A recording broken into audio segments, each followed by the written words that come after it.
करना है हमें डाइल्यूटेड ईपीएस। पूरे डाइल्यूट तो हो चुके हम लोग, अब वापस से पढ़ाई पे डाइल्यूट हो जाते हैं। बच्चों सबसे पहले एक चीज समझना कि कल हमने जब राइट शेयर और बोनस शेयर की बात करी तो राइट शेयर और बोनस शेयर से भी ईपीएस डाइल्यूट हो रहा था, क्योंकि मैंने आपको कहा ना बेसिक ईपीएस दो बार निकालना है। एक हमारा आंसर आया था 2.3, एक आया था 2.1 या 2.2, मतलब कम हुआ ना, कम हुआ, लेकिन वो डाइल्यूटेड ईपीएस का केस नहीं है, वो नहीं है केस, वो बेसिक ही था। आप जब निकालो ना तो उसे बेसिक ही लिखना, क्योंकि मेरी बात सुनो, मैंने अगर इस साल बोनस शेयर इशू करे या इस साल मैंने राइट शेयर इशू करे तो नंबर ऑफ शेयर बढ़ गए, नंबर ऑफ शेयर बढ़ने की वजह से ईपीएस कम हो गया। तो हर चीज को डाइल्यूटेड थोड़ी बोलेंगे, शेयर बढ़े हैं ईपीएस कम होगा ही सही। आगे चल के अगर मैं बोनस भी ना देता और राइट शेयर भी ना देता, नॉर्मल शेयर भी इशू करता तो नंबर ऑफ शेयर बढ़ते, उससे ईपीएस कम होता, क्योंकि डिनोमिनेटर बढ़ रहा है, न्यूमरेटर पे कोई फर्क नहीं आ रहा है। तो बोनस शेयर और राइट शेयर के अंदर बस इतना सा हमने नया पढ़ा कि जो बोनस शेयर और राइट शेयर देते हो आप, वो किसी शेयर के ऊपर देते हो, तो वो शेयर आपने पहले भी इशू कर रखे, तो उसकी वजह से आप उसका इंपैक्ट हर रिपोर्टिंग पीरियड पे दो, और रिपोर्टिंग पीरियड में 2 ही साल आते हैं, तो हमने कहा कि पिछले साल का ईपीएस भी चेंज करो। बट वो डाइल्यूटेड ईपीएस नहीं है, वो है बेसिक ही। आज डाइल्यूटेड ईपीएस तो आप पढ़ेंगे, तो याद रखना, फिर बोल रहा हूं, बोनस शेयर या राइट शेयर की वजह से भी ईपीएस कम ज्यादा हुआ था, ज्यादा तो हुआ ही नहीं था, कम ही हुआ था, क्योंकि नंबर ऑफ शेयर बढ़ रहे और हमने उसको नाम दिया रिसोर्स चेंज नहीं हो रहा, तो उसकी वजह से सिर्फ नंबर ऑफ शेयर बढ़ने की वजह से ईपीएस हमेशा क्या होता है, कम ही होता है, बढ़ता तो है ही नहीं, तो उसे हम बेसिक ईपीएस ही बोलेंगे, डाइल्यूटेड ईपीएस नहीं बोलेंगे। ये बात याद रखोगे तुम। अब डाइल्यूटेड ईपीएस का मतलब समझो, आज मेरे नंबर ऑफ शेयर 4 लाख है, मेरा नेट प्रॉफिट 40 लाख है, 40 लाख डिवाइड बाय 4 लाख, मेरा ईपीएस आया 10 रुपया। कितना रुपया? 10 रुपया। अब इस साल, इसी साल जिस साल मैंने ईपीएस निकाला है, इस साल मेरे डिबेंचर्स में कुछ कन्वर्टेबल डिबेंचर्स थे, और मेरे प्रेफरेंस शेयर में कुछ कन्वर्टेबल प्रेफरेंस शेयर थे, और मेरे पास कुछ शेयर वारंट थे जो इक्विटी शेयर में कन्वर्ट होने वाले थे। ये सब मेरे पास आज थे, लेकिन ये हुए नहीं है अभी, होंगे ये कब? कन्वर्टेबल डिबेंचर से शेयर कब बनेगा? अगले साल। प्रेफरेंस शेयर कन्वर्टेबल से कब शेयर बनेगा? अगले साल। शेयर वारंट कब शेयर बनेंगे? अगले साल। लेकिन आज ये मेरी बैलेंस शीट डेट पे है, मुझे पता है कि ये आगे चल के कभी इक्विटी शेयर बनने वाले हैं, और इनको हमने नाम दिया पोटेंशियल इक्विटी शेयर। तो अब ये आगे चल के जब इक्विटी शेयर बन जाएंगे, उस समय जो ईपीएस निकलेगा वो तो बेसिक है, लेकिन आज का ईपीएस भी मैं दोबारा निकालूंगा इनके शेयर बनने के बाद के हिसाब से। मतलब मैं फ्यूचर की चीज भी आज ही लेके चल रहा हूं कि कभी ना कभी तो शेयर बनेंगे, जब ये शेयर बनेंगे तो नंबर ऑफ शेयर बढ़ जाएंगे, नंबर ऑफ शेयर बढ़ जाएंगे तो हमारा ईपीएस चेंज होगा, उसे डाइल्यूटेड ईपीएस बोलते हैं। लेकिन इससे आपका रिसोर्स भी चेंज होगा। रिसोर्स क्यों चेंज होगा? अभी ये नेट प्रॉफिट है और ये नीचे वेटेड एवरेज शेयर्स है। अब इनमें कुछ पोटेंशियल शेयर्स जुड़ने वाले हैं, ठीक है, जुड़ने वाले हैं, तो ये बढ़ेंगे। बट जब ये डिबेंचर शेयर बन जाएगा और जब प्रेफरेंस शेयर भी इक्विटी बन जाएगा, तो इस पे डिविडेंड नहीं देना पड़ेगा और इस पे इंटरेस्ट भी नहीं देना पड़ेगा, तो ये इंटरेस्ट और डिविडेंड सेविंग हो जाएगी और ये नेट प्रॉफिट में, तो रिसोर्स बढ़ेगा और नंबर ऑफ शेयर भी, तो उस वजह से ईपीएस भी नहीं बढ़ भी सकता है, कम भी हो सकता है, हमें क्या पता। तो अगर इनकी वजह से ईपीएस बढ़ता है, जिसके चांसेस बहुत कम है, तो आप कहोगे कि आपका शेयर एंटी डाइल्यूटिव है, एंटी डाइल्यूटिव। और ईपीएस कम होगा, जिसकी संभावना बहुत ज्यादा है, तो वो डाइल्यूटिव है। और आपको अपने फाइनेंशियल स्टेटमेंट में इसका डिस्क्लोजर देना है कि अगले साल जब पोटेंशियल इक्विटी शेयर, नए इक्विटी शेयर बन जाएंगे, तो आपका अगले साल जो होगा वो तो बेसिक ईपीएस है, लेकिन इस साल आपका डाइल्यूटेड ईपीएस भी निकालना है। तो डाइल्यूटेड ईपीएस हमेशा बैकवर्ड में निकलेगा। जब वो शेयर बन जाएंगे तब क्या डाइल्यूटेड, तब तो नॉर्मल ही निकलेगा, उस समय वो बेसिक होगा। तो आपको पहले ये शब्द का मतलब समझाना जरूरी है कि डाइल्यूटेड ईपीएस भला क्या है, कब काम आएगा ये। तो डाइल्यूटेड ईपीएस का मतलब है आज, बोलना मेरे साथ, जब आपकी बैलेंस शीट में कुछ ऐसे पोटेंशियल इक्विटी शेयर्स थे, जैसे कि नॉन कन्वर्टेबल डिबेंचर्स, अरे convertible debentures, convertible preference shares, share warrants, जो आगे शेयर्स बनने वाले थे, तो उसकी वजह से ईपीएस में जो इस साल चेंज आ सकता है वो डाइल्यूटेड ईपीएस है। तो हम इस साल का बेसिक भी निकालेंगे बिना पोटेंशियल को कंसीडर किए हुए, और पोटेंशियल को कंसीडर करके क्या भी निकालेंगे, डाइल्यूटेड। ठीक है, तो इसका कैलकुलेशन वाला पार्ट बड़ा सिंपल है। कैसे? आपके पास जो नेट प्रॉफिट है उसमें जो इंटरेस्ट की और डिविडेंड की सेविंग हो रही है उसे क्या कर दो, ऐड कर दो, और वेटेड एवरेज शेयर में जो पोटेंशियल इक्विटी शेयर है उसे भी ऐड कर दो। ऐड करने से नया वाला ईपीएस आ जाएगा, उसे हम डाइल्यूटेड बोलेंगे। अब पुराना 5 आया था और नया 6 आया है, तो डाइल्यूटिव और एंटी डाइल्यूटिव, एंटी डाइल्यूटिव, और पुराना 5 आया था नया 4 आया है, डाइल्यूटिव या एंटी डाइल्यूटिव। ऐसे हमें डिस्क्लोजर देके आना है। समझ गए? इसमें 2-3 इंपॉर्टेंट बातें जल्दी जल्दी सुन लो, फिर हम रीड करेंगे। हाँ, ये जो शेयर देखें जो अगले साल होने वाले कन्वर्ट या 2 साल बाद होंगे, वो भी कितने भी साल बाद होंगे। अच्छा वो तूने पूछ लिया। हाँ, लेकिन आज वो मेरी बैलेंस शीट में तो कन्वर्टेबल नेचर के थे। ठीक है, वैसे तो अपन करंट ईयर से, अरे प्रीवियस ईयर से सिर्फ करंट ईयर ही लेते हैं, वही सक्सीडिंग ईयर का ही लेते हैं, क्योंकि वो उसके अगले साल का देगा तो उसका अगले साल डाइल्यूटेड निकलेगा। जैसे अगर आप 21 में खड़े हो और 22 में कन्वर्ट होंगे तो मैं तो 22 की बात करूंगा, 23, 24, 25 की अभी कहाँ बात करूं। लेकिन अगर वो 21 में ही थे और वो 22 में नहीं हो रहे, 23 में हो रहे, तो उसका डाइल्यूशन तो 22 में दूना में, वो ज़्यादा बेहतर है। 21 में देखे क्या करूंगा, तो इसीलिए 1 साल का हमें कंसिडर करना है। ठीक है, आपके अंदर जो क्वेश्चन आएंगे वो कौन से आएंगे कि 21 में ऐसे शेयर्स है या डिवेंचर है जो आगे चल के पोटेंशियल इक्विटी शेयर बनने वाले हैं। मैंने पोटेंशियल इक्विटी शेयर की परिभाषा में भी यही बताया था कि पोटेंशियल कौन होता है, जो convertible debenture, convertible preference shares, share warrant जो आगे चल के इक्विटी शेयर बनने वाला है। क्लियर है एकदम? अभी 2-3 इंपॉर्टेंट बातें सुन लो। सबसे पहले वेरी वेरी इंपॉर्टेंट, जब आप नेट प्रॉफिट में इंटरेस्ट वापस से ऐड करो तो इंटरेस्ट आफ्टर टैक्स लेना। कौन सा लेना? क्यों लेना आफ्टर टैक्स? क्योंकि आपको इंटरेस्ट के ऊपर पहले भी टैक्स बेनिफिट मिलता है। टैक्स बेनिफिट मिलता है तो वो हिस्सा नेट प्रॉफिट में से वैसे ही माइनस हो चुका है। तो आप लोग अगर पूरा इंटरेस्ट प्लस कर दोगे तो वो तो गलत हो जाएगा। जैसे एक एग्जांपल से समझाता हूँ, आपका प्रॉफिट 5 लाख था, फिर उसमें से आपने इंटरेस्ट लेस किया 1 लाख, तो आपका पीबीटी आया 4 लाख। अब आप टैक्स लोगे, अब लोगे ना आप टैक्स, अब टैक्स 30% लोगे, तो 4 लाख का 30% कितना आएगा? तो ये कितना आया? 280 आया, नहीं आया? अब आप ये 280 में 1 लाख वापस प्लस कर रहे हो, बेवकूफ़ी कर रहे हो। आपने जब यहाँ 1 लाख माइनस किया तो 1 लाख ही प्लस कर दो। अरे 1 लाख माइनस करने के बाद आपने टैक्स भी तो लिया। अगर आप ये 1 लाख माइनस ना करते तो टैक्स आप 5 लाख पे लगाते, और 5 लाख का 30% 1,30 आता, और अभी आपका टैक्स अरे 1,50 आता, और अभी आपका टैक्स 1,20 आया है, तो 30,000 की आपकी टैक्स की सेविंग भी तो हुई। तो वो टैक्स की सेविंग तो पहले ही हो गई आपकी। तो अब आप जब इसमें आप 1 लाख ऐड करोगे तो इट वुड बी रॉन्ग, तो इसको आफ्टर टैक्स लेना। आफ्टर टैक्स कैसे? 1 लाख में से 30% टैक्स हटाओ, कितने लोग? तो आप 1 लाख की जगह कितने ऐड करोगे? अब 280 में 70 ऐड करो तो कितने आएंगे? 3.5। और इसको ग्रॉस इफेक्ट से देखो तो भी 3.5 आएंगे। 5 लाख प्रॉफिट ले लो, इंटरेस्ट हटाओ मत, तो ऐड भी नहीं करना पड़ेगा, सीधे 30% टैक्स हटाओ, कितना आता है? 1.5 लाख, तो कितना बचेगा? 3.5। ऐसे समझ लो या तो। लेकिन ये तो ऐसे तो तब करूंगा ना जब प्रॉफिट हो, सब कुछ हो, इंफॉर्मेशन, सब कुछ इंफॉर्मेशन नहीं है। तो फिर हमें ये याद रखना है कि नेट प्रॉफिट में हमें इंटरेस्ट जो एड बैक करना है वो आफ्टर टैक्स है। एक बार वापस से ये चीज समझा देता हूं मैं, हो सकता है किसी को समझ में ना आई हो, तो वापस से समझा रहा हूं। आपने 5 लाख में से 1 लाख का इंटरेस्ट लेस किया, 4 लाख आया, टैक्स लेस किया 280 आया। अगर पोटेंशियल इक्विटी शेयर की बात ना हो रही होती तो 280 से हम ईपीएस निकाल के घर चले जाते, लेकिन हम तो डाइल्यूटेड की बात कर रहे हैं। और डाइल्यूटेड क्या कहता है कि नंबर ऑफ शेयर बढ़ेंगे, तो जब वो डिवेंचर शेयर बन जाएगा तो उस पर इंटरेस्ट थोड़ी देना पड़ेगा। तो जब आप उस शेयर को वेटेड एवरेज शेयर में प्लस कर रहे हो तो उस पे देने वाले इंटरेस्ट को भी प्लस करो, क्योंकि वो इंटरेस्ट अब देने की जरूरत, मतलब एक तरीके से वो इंटरेस्ट में आपको सेविंग हो गई है। क्या हो गई है? क्योंकि वो डिवेंचर अब डिवेंचर ना रहा, वो तो क्या बन गया? शेयर बन गया। जब डिवेंचर शेयर बन गया तो उसका जो इंटरेस्ट है वो देना ही नहीं पड़ेगा, तो you have to add back. तो जब हम ऐड बैक करेंगे तो अगर मैं 280 में 1 लाख जोड़ दूंगा तो 380 आएगा। वो गलत है। क्यों गलत है? क्योंकि ये 1 लाख जब मैंने पहले माइनस किया था तो उसमें मुझे टैक्स बेनिफिट मिला था। कैसे मिला था? कि अगर मैं 5 लाख पे सीधा 30% टैक्स देता तो 1.5 लाख आता, लेकिन मैंने 4 लाख पे टैक्स दिया तो 280 आया। अरे मेरा टैक्स कितना आया?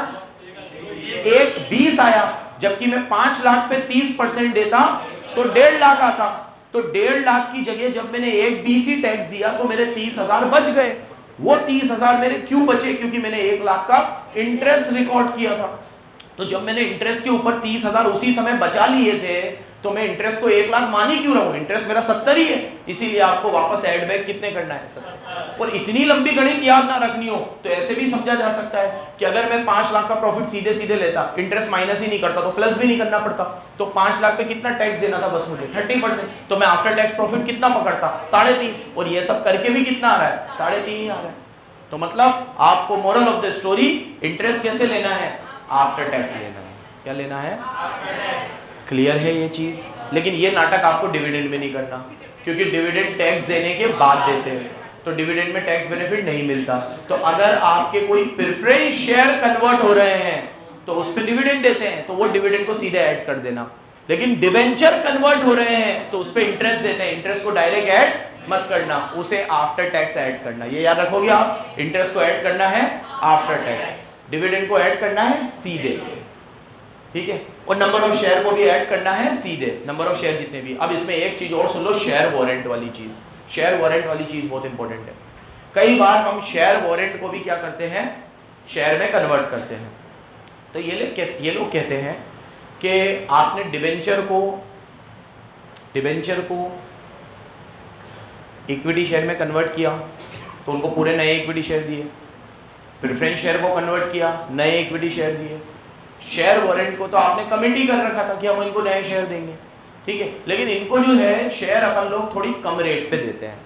जैसे मैंने कहा था ना कल के प्रमोटर को देते हैं, तो प्रमोटर को अपन मार्केट रेट पे नहीं देते हैं, थोड़ी सी कम रेट पे देते हैं।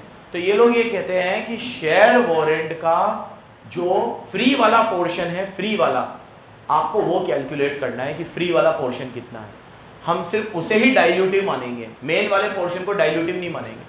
क्योंकि आज अगर मान लो मैं शेयर वारंट की जगह शेयर ना देता, मार्केट में जाके सीधे सीधे शेयर देता तो उनको भी शेयर देता। हर चीज को डाइल्यूटिव थोड़ी समझना है। आप अगर ऐसे समझोगे तो हर बार शेयर इशू करूंगा तो वो डाइल्यूटिव बन जाएंगे।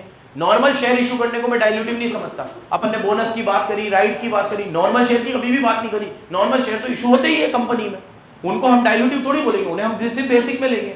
तो इनका ये कहना है कि शेयर वारंट में डाइल्यूटिव वाला पोर्शन हटाना है आपको। वो डाइल्यूटिव वाला पोर्शन कितना होगा सामने देखना, डाइल्यूटिव वाला पोर्शन हटाना नहीं है, सॉरी डाइल्यूटिव वाला लेना है। वो कितना होगा ये देखो, मान लो मैंने आपको 1 लाख शेयर वारंट दिए थे, 1 लाख, और मैंने आपको कहा था कि ये शेयर मैं आपको 15 रुपए में दे दूंगा जब भी दूंगा, आज आप वारंट ले दो मेरे से।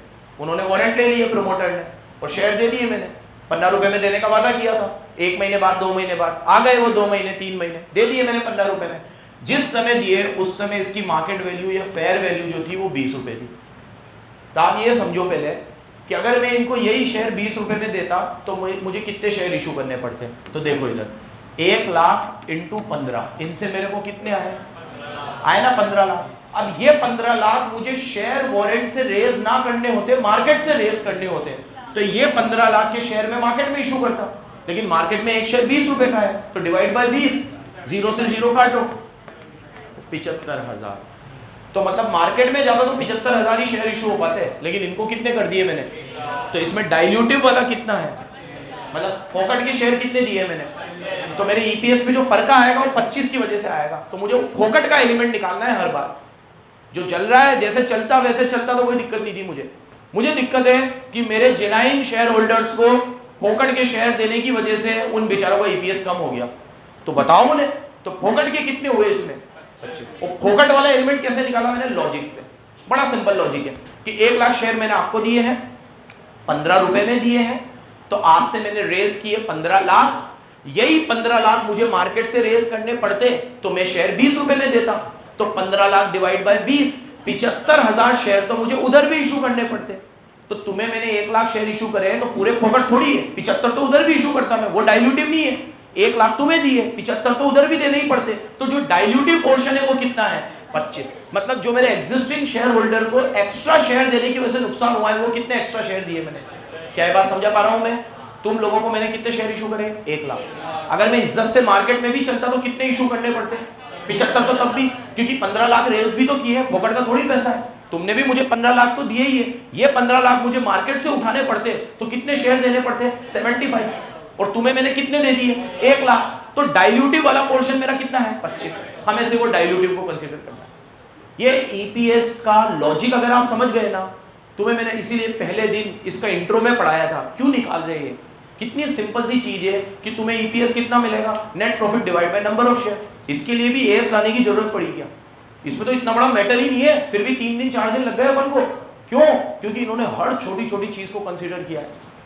आपके बिजनेस के ओनर इक्विटी शेयर वाले ही तो है, तो उन्हें यह बात जानने का पूरा अधिकार है कि आप अलन फलन जगहों पे शेयर बांट बांट के उनकी अर्निंग का कितना सत्यानाश कर रहे हो, और यह बात उन्हें 1 साल पहले जानने का हक है, ताकि आगे चल के ये इक्विटी शेयर जब डाइल्यूट हो जाए तब वो ये ना सोचे कि अब तो हमारे हाथ में कुछ भी नहीं है, तो आगे चल के वो इक्विटी शेयर को, पोटेंशियल इक्विटी शेयर को इक्विटी शेयर बनने से रोक ले। मीटिंगें हो तब अपनी आवाज उठाए, लॉजिक समझो। इसलिए ये सब उन्हें पहले ही बता दिया, लेकिन उनमें इतनी अकल तो हो कि वो ये सब समझे।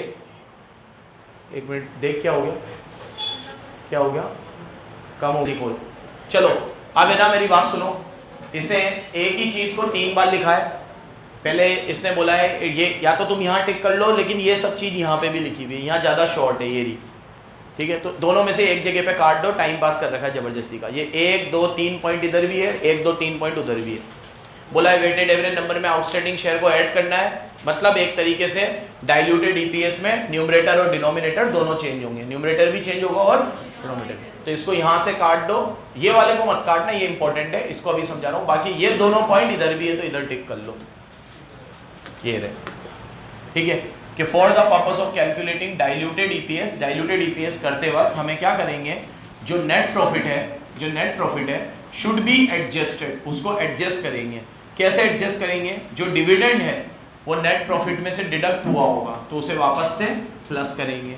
इंटरेस्ट जो है वो भी पहले डिडक्ट हुआ होगा तो उसे भी वापस से प्लस। कोई भी और एक्सपेंस या इनकम जो पहले डिडक्ट हुई थी तो उसे ऐड करेंगे, या पहले ऐड हुई थी तो अब डिडक्ट करेंगे। मतलब हमें रिवर्स एडजस्टमेंट करने हैं। क्या करने हैं? Reverse adjustment. लेकिन वो जो रिवर्स एडजस्टमेंट करने हैं वो आफ्टर टैक्स करने हैं। क्या करने हैं? और ये सारे एडजस्टमेंट हमें किस में करने हैं बच्चों? Net profit. किस में करने हैं?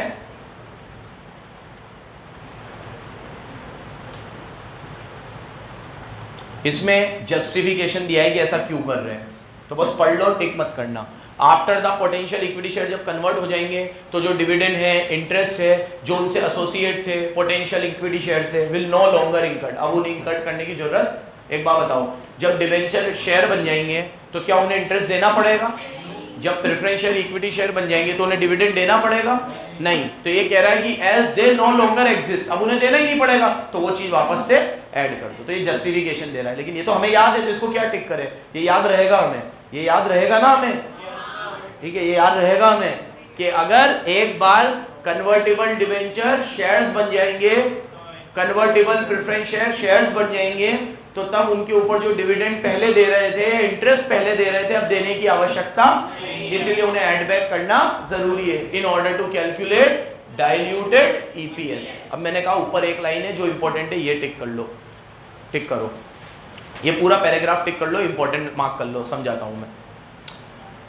देखो बच्चों, अगर आपने शेयर एप्लीकेशन मनी रिसीव करी थी और उनको कहा था कि अलॉटमेंट बाद में करेंगे, तो वो पैसा भी बैलेंस शीट में आ रहा होगा। Share application money receive pending allotment, जिसका एप्लीकेशन का पैसा ले लिया लेकिन अभी अलॉटमेंट करोगे भविष्य में कभी, तो जब अलॉटमेंट करोगे तब वो भी इक्विटी शेयर बन जाएंगे।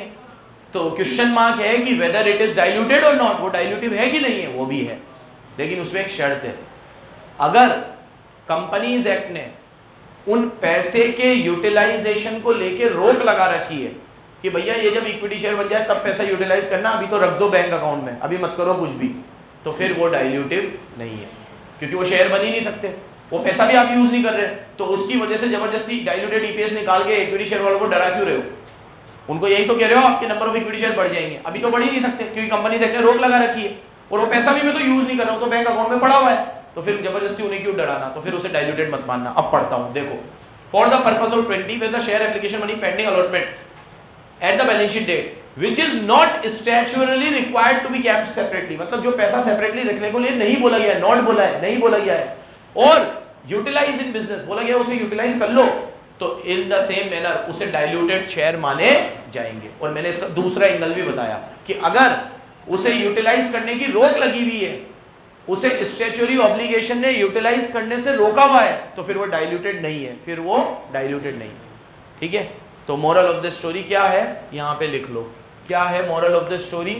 कि अगर शेयर एप्लीकेशन मनी के यूटिलाइजेशन पे कोई रोक नहीं है, तो फिर वो पोटेंशियल इक्विटी शेयर्स है, और अगर वो पोटेंशियल है तो वो डाइल्यूटिव भी है। लेकिन अगर इसके यूटिलाइजेशन पे रोक है तो फिर वो पोटेंशियल इक्विटी शेयर नहीं है और वो डाइल्यूटिव भी नहीं है।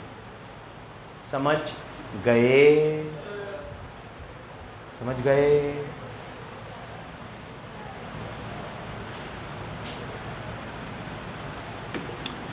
और ये डब्बा बताने की जरूरत नहीं है, पहले ही बता चुका हूं। अगर कोई पार्टली पेड शेयर्स हो तो उनको भी पोटेंशियल इक्विटी शेयर माना जाएगा जब वो डाइल्यूट होके शेयर बनेंगे तब। ये बता दिया, ये समझा दिया, इसमें सिर्फ जस्टिफिकेशन दे रखा है, तो ये आपको टिक करने की जरूरत नहीं है। जो भी लेना है वो आफ्टर टैक्स लेना है, ये भी बता दिया। एक क्वेश्चन हाथों हाथ कर लेते हैं। क्वेश्चन नंबर 5, अपन ने आगे के 4 इसके साथ में ही करे, सब शेयर वेयर निकालने के थे। कल एक करा था राइट शेयर बोनस शेयर का, वो बढ़िया था।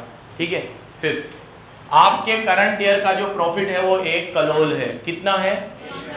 और नंबर ऑफ शेयर जो अभी चल रहे हैं वो 50 लाख चल रहे हैं, तो उस हिसाब से बेसिक ईपीएस कितना आएगा?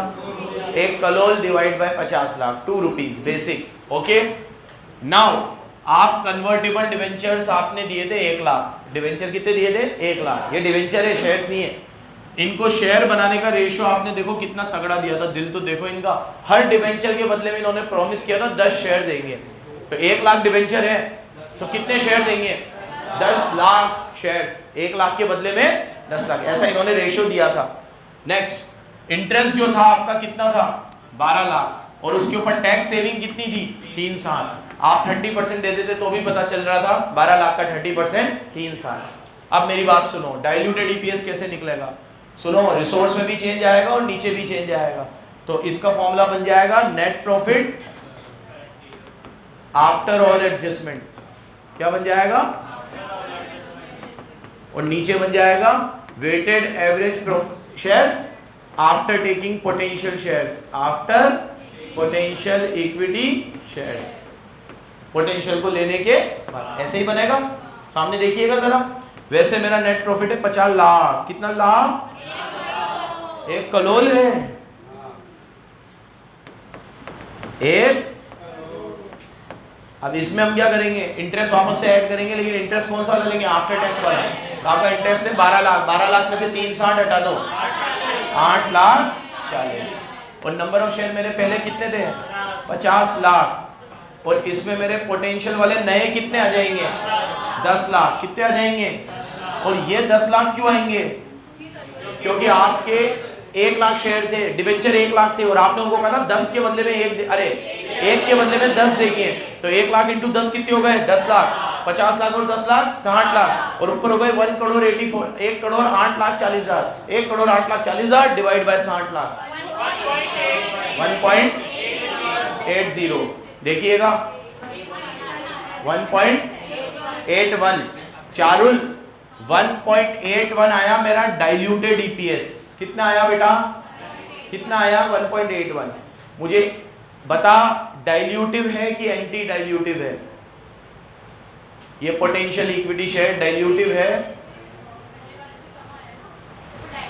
वेरी गुड, डाइल्यूटिव है। ये आंसर आपको हर बार दे के आना है एग्जाम में कि आपका पोटेंशियल इक्विटी शेयर डाइल्यूटिव है, और अगर ये 2 रुपए से ज्यादा आता तो एंटी डाइल्यूटिव है। ये बात आएगी आगे, है ना? क्लियर है? आगे आऊं? अब है ना, इस पूरे में डेट्स के बारे में दे रखा है यहां तक, और वही सब चीज टेबल में दे रखी है। आपको पता ही है क्या याद करनी है हमें। क्योंकि हम लोगों को वेटेड एवरेज लेना है और वेटेड एवरेज में और डेट का नाटक हमने बेसिक में भी किया था, तो पोटेंशियल में भी करना पड़ेगा। तो डेट देख लेते हैं, डेट कौन सी लेनी है।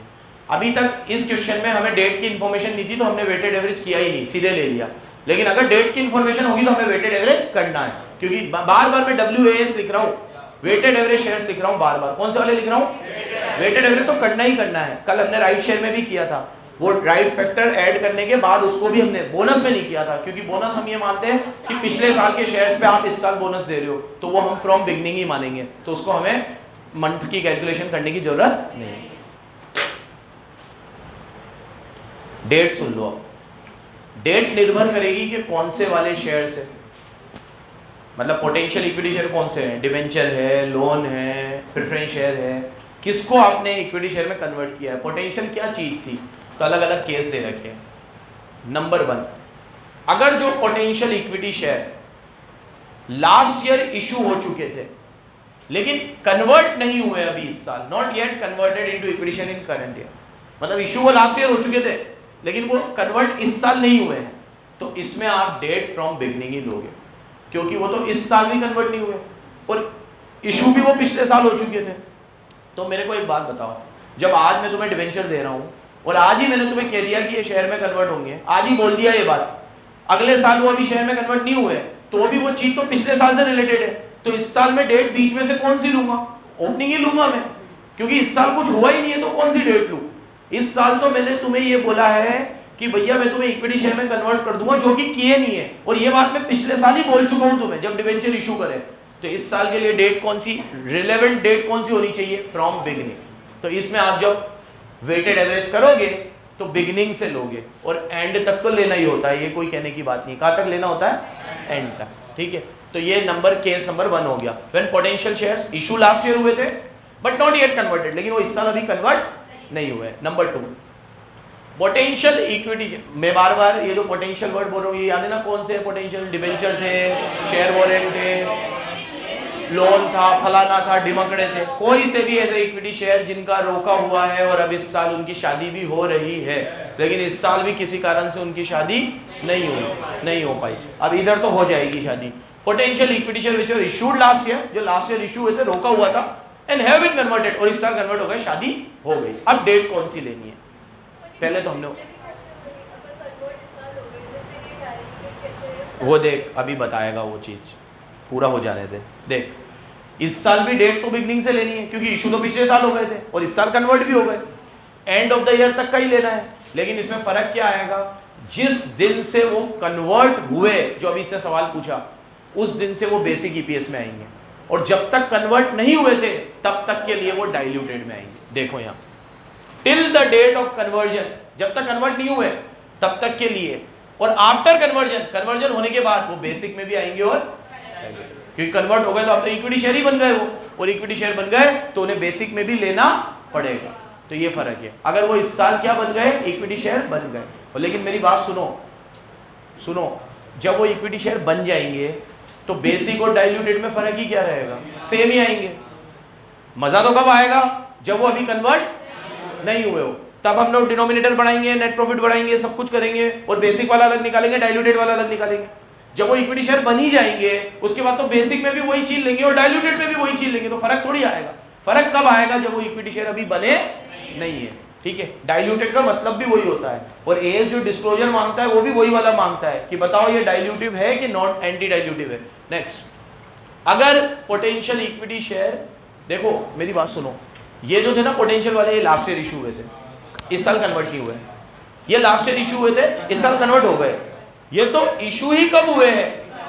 करंट ईयर, और अभी तक कन्वर्ट, मतलब जो डिवेंचर की बात कर रहा हूं ना मैं, जिनको मैं कन्वर्ट करने वाला हूं, या जिन प्रेफरेंस शेयर की बात कर रहा हूं, वो कन्वर्ट की तो बात बाद में करेंगे, वो तो इशू ही इस साल हुए। इसमें आप बिगनिंग से डेट नहीं लोगे, इस बार आप डेट ऑफ इशू। उसमें बिगनिंग क्यों ले रहा था? क्योंकि वो इशू पिछले ही साल हो गए थे, तो इस साल के लिए तो बिगनिंग ही उनका रेलेवेंट डेट हुआ, लेकिन ये तो इशू ही इस साल हुए, तो इनके लिए रेलेवेंट डेट क्या हुआ? डेट हुआ। और लेना एंड ऑफ ईयर तक है, ये तो लिखने की बात नहीं है, लेना कहां तक है? एंड ऑफ ईयर तक ही लेना है, ठीक है। और लास्ट इशू लास्ट ईयर हुए हैं और कैंसल होकर लैप्स हो गए। मैंने तुम्हें कहा था कि मैं तुम्हें कन्वर्टेबल डिवेंचर दूंगा, कन्वर्टेबल प्रेफरेंस शेयर दूंगा, मैंने तुम्हें दिए, लेकिन उन्हें इक्विटी शेयर में इस साल कन्वर्ट करना था, नहीं करा। कैसे नहीं करा सर? क्योंकि कोई कंडीशन दी होगी मैंने तुम्हें कि ये कंडीशन पूरी करना है, ये कंडीशन पूरी करना, नहीं करी तुम लोगों ने कंडीशन, तो मैंने लैप्स कर दिया। मैंने कहा कोई शेयर वेट नहीं मिलेंगे तुम्हें मैंने कंडीशन दी थी ये करना वो करना, तुमने करी नहीं होगी तो लैप्स हो गए। तो उस केस में वो कुछ समय तक तो डाइल्यूटिव थे ना लैप्स होने के पहले तक, तो बिगिनिंग से लेकर इस बार एंड ऑफ द ईयर लेने की बजाय डेट ऑफ कैंसिलेशन, मतलब जब तक ऑप्शन लैप्स हुआ तब तक के लिए तो वो डाइल्यूटिव थे ना, तब तक तो खतरा थे, और जब तक खतरा है तब तक तो प्रिकॉशन लेना है हमें, तो तब तक के लिए उसे डाइल्यूटिव मानना है। उसके बाद खतरा टल गया, उसके बाद वो डाइल्यूटिव, तो यहां पे लेना है डेट बिगिनिंग से लेकर डेट ऑफ कैंसिलेशन। कहां तक लेना है? बिगिनिंग से लेकर डेट ऑफ। ये कैंसिल क्यों करा है समझ में आया? कैंसिल इसलिए करा होगा क्योंकि मैंने कोई कंडीशन लगाई होगी, मैंने, सुनो बच्चों, मैंने कोई कंडीशन लगाई होगी जो मैंने टर्म्स ऑफ इशू में ही लिख दी थी कि ये कंडीशन पूरी करोगे तो शेयर मिलेंगे, आपने वो कंडीशन पूरी नहीं करी होगी। मैंने तुम्हें ये कहा होगा कि तुमने आज 50 लाख के डिवेंचर लिए, आगे 25 लाख के ऑल लेना तो मैं तुम्हें शेयर दूंगा, तुमने आगे 25 लाख के नहीं लिए, 50 लाख लेके छोड़ दिए, तो ऐसा नहीं है कि मैं तुम्हें 50 लाख वापस नहीं दूंगा, वो 50 लाख मैं तुम्हें दूंगा, लेकिन मैं उसे शेयर में कन्वर्ट, वो कब? वो मैंने जिस दिन कैंसिल किया तब तक तो डाइल्यूटिव थे, तो तब तक के लिए डेट क्या लेनी है? बिगिनिंग से लेकर डेट ऑफ कैंसिल। और एक बार वो कैंसिल ही हो गए तब तो डाइल्यूटिव है ही नहीं, तो उसके बाद कोई डिस्क्लोजर नहीं देना, बस लिख देना, खत्म। नेक्स्ट ऑप्शन के केस में क्या करोगे? ये हाँ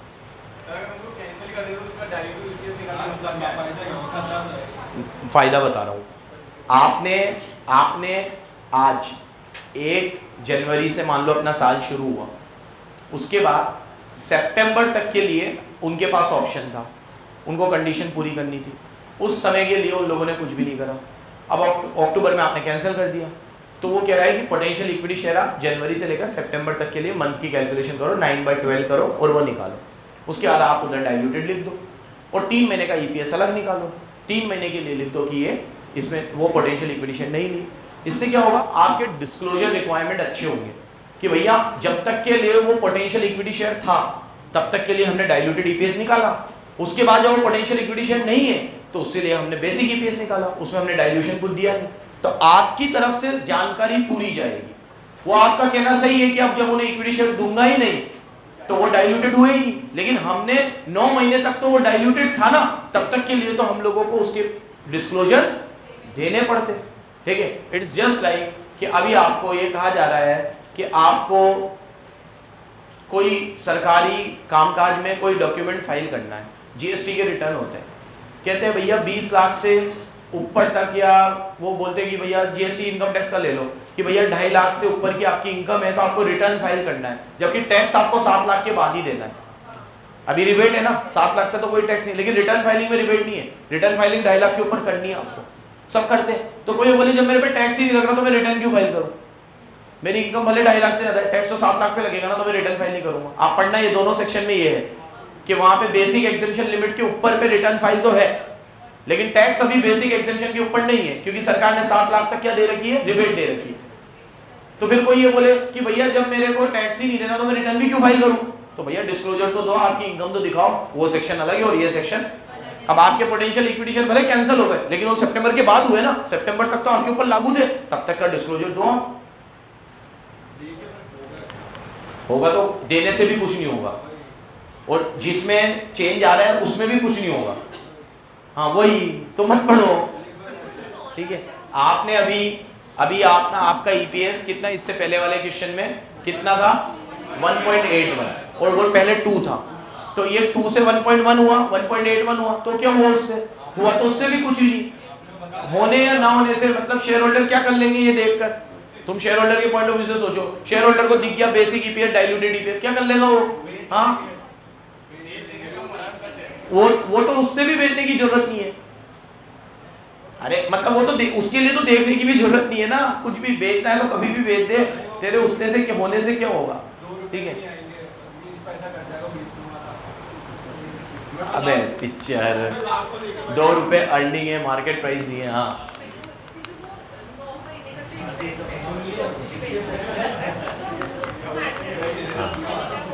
हाँ चलो आगे देखो।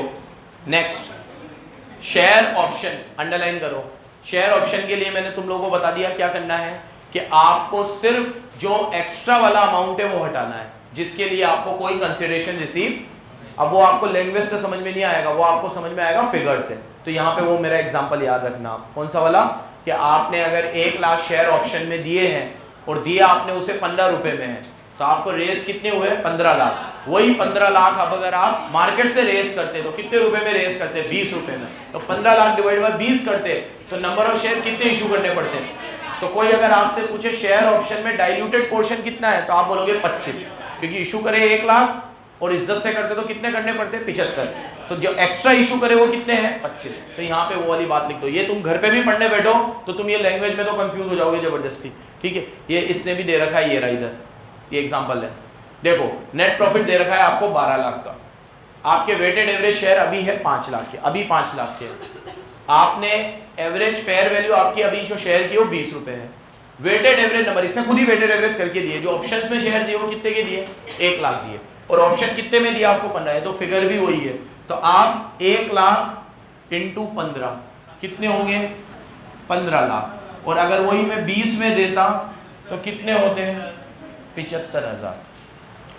तो आपके डाइल्यूटिव पोर्शन कितना है इसमें, डाइल्यूटिव पोर्शन कितना है 25, जो कैसे आया 1 लाख माइनस 75,000 कितना आया 25। अब आप जब ईपीएस निकालोगे, सुनो, अब आप जब डाइल्यूटिव ईपीएस निकालोगे, डाइल्यूटिव ईपीएस सामने देखो तो नेट प्रॉफिट लोगे, कितना था वो ऊपर नेट प्रॉफिट 12 लाख, और पहले के नंबर ऑफ शेयर्स कितने थे 5 लाख।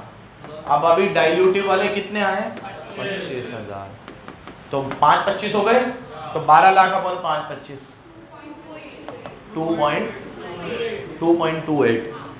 बेसिक ईपीएस निकाला था क्या इसने, निकाला था इसने, या अपन निकाल ले। बेसिक कितना आएगा 12 lakh divide by 5 lakh, simple है। 12 लाख डिवाइड बाय 5 लाख, 2.4 से खुशी, गम वाली खुशी, 2.4 से 2.28 पे आ गए हम। एंटी डाइल्यूटिव और डाइल्यूटिव, डाइल्यूटिव क्या डाइल्यूटिव, क्योंकि ईपीएस क्या हो गया कम हो गया। एक सवाल का जवाब देना, अगर पहले वाला ईपीएस -12 आ रहा होता, पहले तो ये जवाब दो, ईपीएस माइनस में आ सकता है क्यों, इतना अपने दिमाग को सीमित क्यों रखते हो। ईपीएस का फॉर्मूला क्या है, net profit upon wetted average number of shares. Net profit में नेट लॉस नहीं हो सकता फिर। अरे लेकिन अरे पागलों जैसी बात कर रहा है, मैं कह रहा हूँ ईपीएस माइनस में आ सकता है क्या, पैसे मांगने की कहाँ बात हो रही है। तो कंपनी का प्रॉफिट तो माइनस में होता है, ठीक है। और नहीं, अगर आपको लगता है नहीं, तो जितनी भी बड़ी बड़ी कंपनियां शार्क टैंक में देखते हो, खोल लेना उनके P&L, सब माइनस, सब ईपीएस माइनस। हाँ, बोर्ड को छोड़ के, सीए है उसमें, तो कहां से माइनस में होगा, अपन थोड़ी माइनस में चलाएंगे, ठीक है। तो बच्चों सुनो, अरे भाई बात मत कर, ठीक है। एक कोई सीए का एक वो जीएसटी का कोई सेमिनार था, एक सेमिनार था, तो मैंने वो पूरा तो अटेंड नहीं किया था, लेकिन एक लास्ट में मैं गया तो उस एक बहुत सारी बातें बता रहा था। तो एक बहुत बढ़िया बात बताई, वो उसके 2 दोस्त थे और वो लोग बिजनेस में है, सीए है लेकिन बिजनेस में, ठीक है, और बहुत अच्छा बिजनेस कर रहे हैं। तो वो उसने एक बहुत बढ़िया बात बोली कि सीए करने के बाद अगर आपको प्रैक्टिस में जाने का मन ना हो, तो आपके लिए जॉब से ज़्यादा अच्छी अपॉर्चुनिटी बिजनेस में, कोई भी बिजनेस में। मतलब सीए करने के बाद बिजनेस करने का एक अपना अलग मज़ा है, क्योंकि हमारी डिसीजन मेकिंग इतनी स्ट्रांग हो जाती है, चीज़ों को देखने का नज़रिया इतना स्ट्रांग हो जाता है कि बिजनेस हमारे लिए बहुत पोटेंशियल चीज़ है। करते नहीं है, बहुत कम लोग ही करते हैं। अब तो फिर भी स्टार्टअप वगैरह में आने लग गए हैं, ये है वो है, तो अब थोड़ा लोगों में एंथुजियाज्म जगह है। बट ये कोर्स के पहले बोलते थे ना भाई, एमबीए करके भी जॉब ही करना है, सीए करके भी जॉब ही करना है, ठीक है। तो जॉब से ज़्यादा अच्छी अपॉर्चुनिटी बिजनेस में, किसी भी में, ठीक है, कि आपके दिमाग एकदम खुल जाता है, आपकी डिसीजन मेकिंग कमाल हो जाती है। मतलब डिज़ाइन कैसा किया है कोर्स को, हर तरह की तो चीज़ पढ़ाई गई है, ठीक है। अभी अगर अपन सिर्फ एक स्ट्रेटेजिक मैनेजमेंट की भी बात करें ना, तो वो 5 चैप्टर भी अपने आप में बहुत ज़बरदस्त है। किसी बिजनेस को समझने के लिए, किसी चीज़ को समझ, अगर गहराई से उसे सिर्फ एक एग्जाम पास करने के हिसाब से ना पढ़े और थोड़ा इंटरेस्ट लेके पढ़े, ठीक है, तो वो 5 चैप्टर ही बहुत ज़बरदस्त है सिर्फ एसएन के। तो आपको ये तो बता रहा है ना कि भैया माइनस, मेरे सवाल पे आता हूँ वापस, आपका ईपीएस माइनस में आ सकता है, ईपीएस का फॉर्मूला है net profit upon number of shares, net profit minus में हो सकता है, क्या दिक्कत है? तो नेट लॉस हो सकता है। तो मेरा सवाल ये है कि अगर आपका ईपीएस -12 है और तू बताना शुभी, ईपीएस -12 है और डाइल्यूटेड ईपीएस -10 है, तो डाइल्यूटिव और anti dilutive, reason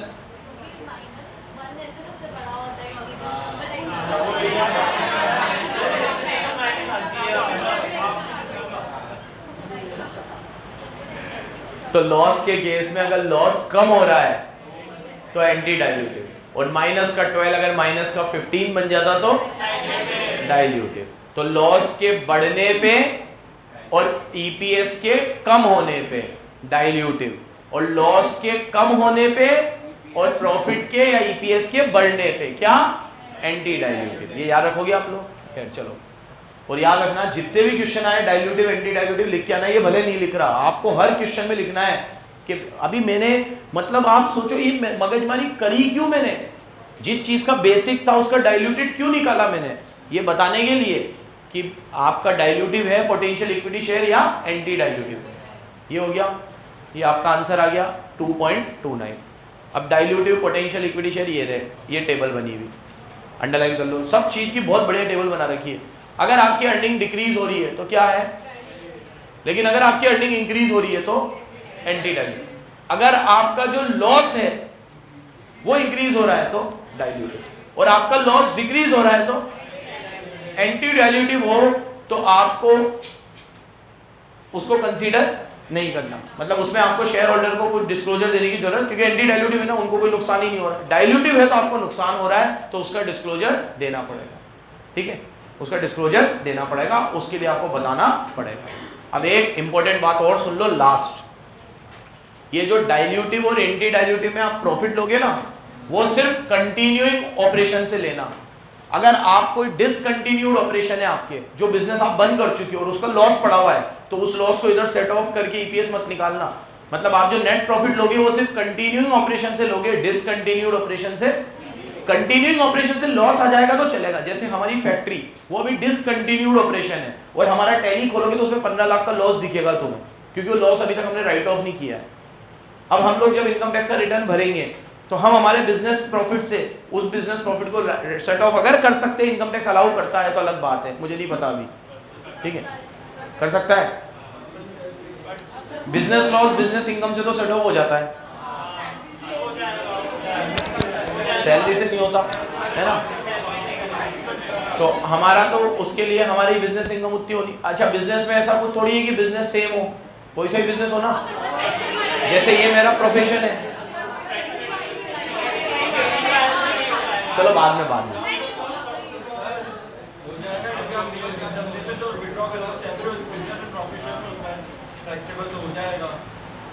set of हो जाएगा, यूं हो जाएगा, ठीक है।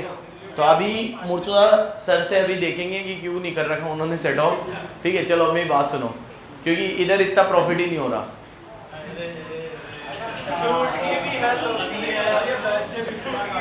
अरे यार, ये एक तो वीडियो बन रही है अभी, मैं तुम्हें बताता नहीं तो। चलो देखो बच्चों, नहीं बता, सुनो मेरी बात सुनो बच्चों, आपको ये जो डाइल्यूटेड, अरे चंगेज खान, आपको ये जो डाइल्यूटेड ईपीएस निकालना है, फिर सुन लो, सिर्फ कंटिन्यूइंग ऑपरेशन से लेना है। अगर आपका कोई डिसकंटिन्यूड ऑपरेशन है और वो ऑलरेडी लॉस हाउस में चल रहा है तो आपको उसे कंसीडर नहीं करना है। उससे रिलेटेड भी एक क्वेश्चन दे रखा है, ये रहा, देखो आपके पास इनकम है कंटिन्यूइंग ऑपरेशन से 240, कितनी है, और डिसकंटिन्यूड ऑपरेशन से आपको 360 का लॉस है, तो इसको कंसीडर अभी डाइल्यूटेड निकालने के लिए, बेसिक में तो करो लेकिन डाइल्यूटेड के लिए इसको कंसीडर नहीं करना। आपके जो इक्विटी शेयर है वो 1000 है और पोटेंशियल वाले 200 है, कितने बढ़िया है, सब निकाल नुकोल के दे दिया। अब मेरी बात सुनो, यहाँ देखो, जब मैं बेसिक ईपीएस निकालूंगा तो उसमें तो सब लूंगा मैं।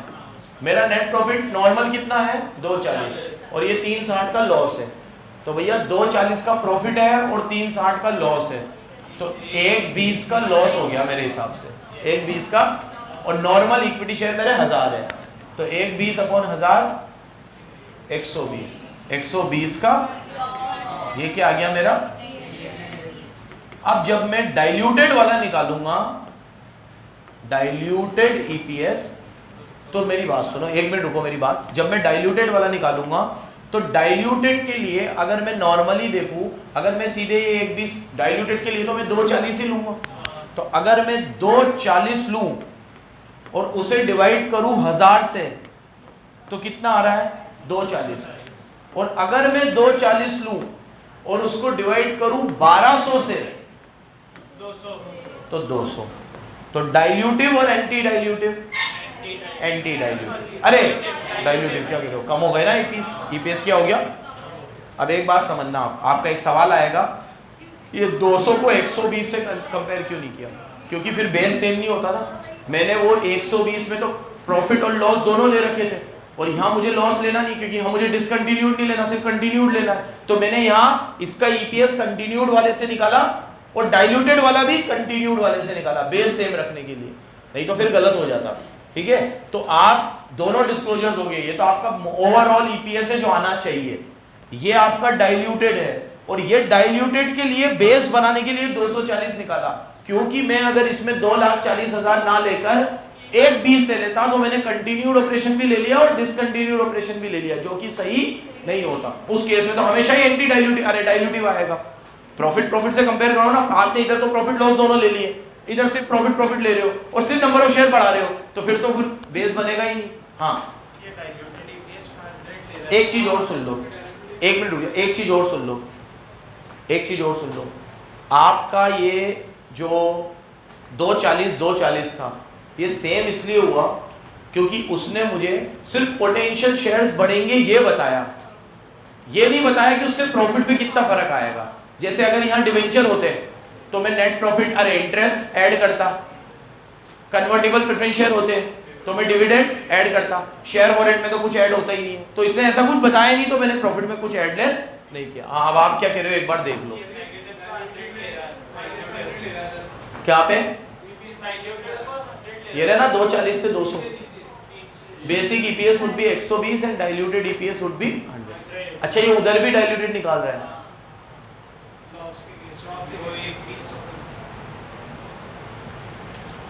मतलब इसने कंटिन्यूइंग और डिसकंटिन्यूइंग का अलग अलग, नहीं ऐसे नहीं करा इसने, कंटिन्यूइंग का अलग निकाला और ओवरऑल का अलग निकाला, डिसकंटिन्यूइंग का नहीं है, ये ओवरऑल का है। ओवरऑल का कैसे एक बार करना आप लोग, 120 और 240, अरे 240 और 120 का लॉस है, तो 240 में से 120 गए, 120 और 120 को डिवाइड बाय 1000 करो, 1,20,000 डिवाइड बाय, अरे सॉरी क्या कर रहा हूँ, 360 का लॉस है, 240 का प्रॉफिट है, तो 120 का ओवरऑल लॉस है, तो 120 डिवाइड बाय 1000 करो तो 120, और वही 120 डिवाइड बाय 1200 करो तो 100। ठीक है, तो इसने एक लिया है कंटिन्यूइंग से और एक लिया है ओवरऑल, डिसकंटिन्यूइंग एक कैसे लिया है ओवरऑल, ऐसे ही करना फिर। लेकिन आप जो डाइल्यूटेड और नॉन डाइल्यूटेड लेते हो ना, वो सिर्फ किस से लेते हो, कंटिन्यूइंग से। किससे लेते हो, ये कंटिन्यूइंग। तो ओवरऑल से आप डाइल्यूटेड या नॉन डाइल्यूटेड जज नहीं करोगे, डाइल्यूटिव या एंटी डाइल्यूटिव किससे जज करोगे, सिर्फ कंटिन्यूइंग ऑपरेशन से। किससे करोगे, डिसकंटिन्यूइंग वाले को लेके इसने ले तो लिया है, लेकिन ये इसको पढ़ना तुम, इसमें जो ये देखो ये लिखा हुआ है potential equity share treated as dilutive, इसको डाइल्यूटिव मानेंगे व्हेन एंड ओनली व्हेन, इतना जोर देके लिखा है व्हेन एंड ओनली व्हेन। इसको डाइल्यूटिव या एंटी डाइल्यूटिव कब मानेंगे, जब नेट प्रॉफिट इंक्रीज या डिक्रीज होता है, किससे, कंटिन्यूइंग ऑपरेशंस से। किससे होता है, फिर इसने वो निकाला क्यों पता नहीं मुझे, निकाला है तो अच्छी बात है, तुम भी निकाल के आ जाना। लेकिन डाइल्यूटिव या एंटी डाइल्यूटिव तो सिर्फ किससे पता चलेगा, कंटिन्यूइंग ऑपरेशन से। ओवरऑल भी निकाला है इसने सेफर साइड, लेकिन फिर बोल रहा हूं डाइल्यूटिव या एंटी डाइल्यूटिव किससे पता चलेगा, कंटिन्यूइंग ऑपरेशन से। ठीक है, खत्म हो गया ये रीस्टेटमेंट और डिस्क्लोजर की बात, कल कर लेंगे और फिर अनसोल्ड करेंगे। बंद कर दो।